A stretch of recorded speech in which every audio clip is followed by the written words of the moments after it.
गुरुजी, हम कैसे कोशिश करें कि हम किसी चीज़ को पकड़ के ना रखें? मतलब दैनिक जीवन में क्या करना चाहिए कि हम किसी चीज़ से डिटैच हों या कोई चीज़ हम पकड़े ना? हर फील्ड में, जैसे इकोनॉमिक फील्ड हो गया, अगर हम किसी चीज़ के पीछे जा रहे हैं तो कभी कभी तो होता है ना कि हम फ्रेम में बांधने लगते हैं कि ये चीज़ ऐसी होनी चाहिए ताकि एक सिक्योरिटी बनी रहे। तो उसको कैसे देखना चाहिए हम लोग को? देखिए, ये जो इकोनॉमिक पहलू हो या और भी सोशल पहलू हों, उनको हमें समझना पड़ेगा। उसमें डिटैचमेंट जो है बहुत ही वाइज ढंग से आता है, और ये जो डिटैचमेंट है बिल्कुल ही ऐसा नहीं है, केओटिक नहीं है। आप ख्याल रखते हैं, मान लीजिए जितनी भी सिक्योरिटी का आपको ख्याल समझ में आता है उतना आप रखते हैं। आप घर से मान लीजिए आप निकले, बहुत ही जनरल छोटी सिक्योरिटी की बात, तो कम से कम इतना पैसा तो आप साथ में लेकर निकलेंगे ही कि वापस भी लौट जाएं, और रास्ते में कुछ और ज़रूरत हो जाए तो वो आपकी पूरी हो जाए। इतना तो दिमाग आप लगा लेते हैं। तो इसको हम यूँ कहेंगे, प्लान भी कह सकते हैं कि हमने प्लान किया।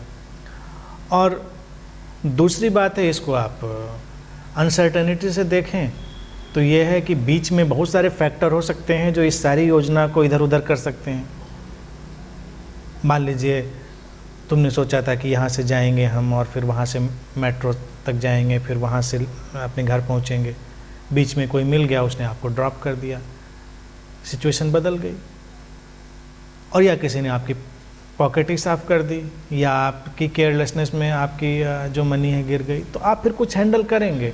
लेकिन इनिशियली आपने अपना जो था प्लान उतना रख लिया, और उस प्लान को थोड़ा लिक्विड रखा, उस पर इतना हम रिलाई भी नहीं किया और उसके जाने पर इतना पैनिक भी नहीं किया। तो इसी तरह से थोड़ा बड़े व्यापक तौर से भी हो सकता है। उसको मैं वाइज लिविंग कहता हूँ, और डिटैच ही रहता है व्यक्ति, उसमें बहुत अटैचमेंट की ज़रूरत नहीं है। हमेशा अगर प्लानिंग में ही लगा रहे और बाकी ज़िंदगी की सब चीज़ें भूल जाए तब मुश्किल है। नहीं तो छोटी मोटी प्लानिंग भी आप कर सकते हैं, वो भी वाइज है कि भाई हम लाइफ को इस ढंग से देखना चाहते हैं तो इट्स ओके। लेकिन उस ढंग से नहीं गई तो भी कोई बात नहीं है, तो भी कोई फ़र्क नहीं है। उसके लिए हम मेंटली प्रिपेयर्ड है, ओपन है। तो ये एटीट्यूड लेकर चलना पड़ेगा, क्योंकि प्रैक्टिकल लिविंग में क्या है कि जब लोगों को ये बात सुनने में आती है कि बिल्कुल मोमेंट में रहना है, तो उनको लगता है अगले मोमेंट की कोई फिक्र नहीं करनी है।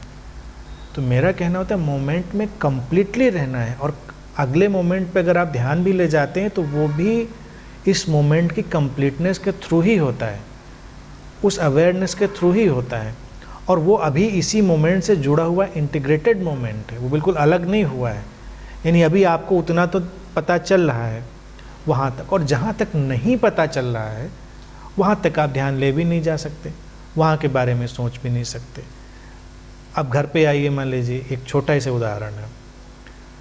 अब आज रात में आपको डिनर में क्या खाना है, या अगर आप घर में तैयारी भी करते हैं जो भी है, तो आपको क्या तैयारी रखनी है, वहाँ तक तो ठीक है।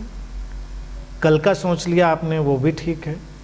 लेकिन अगले 10 दिन का फिर सोचें, फिर आप 30 दिन का सोचें, तो थोड़ा न्यूरोटिक होता जाएगा। फिर धीरे धीरे वो न्यूरोटिक विक्षिप्तता में बदलता चला जाएगा, और व्यक्ति फिर आज का डिनर भी शांति से नहीं करेगा।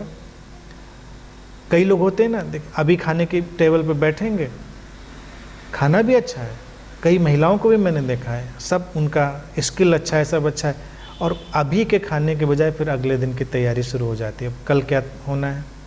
तो मुझे लगता है अभी इसको कम्प्लीटली आप इंजॉय कर लीजिए, फिर आप आधे घंटे का गैप ले लीजिए, उसके बाद आप तैयारी कर लीजिएगा।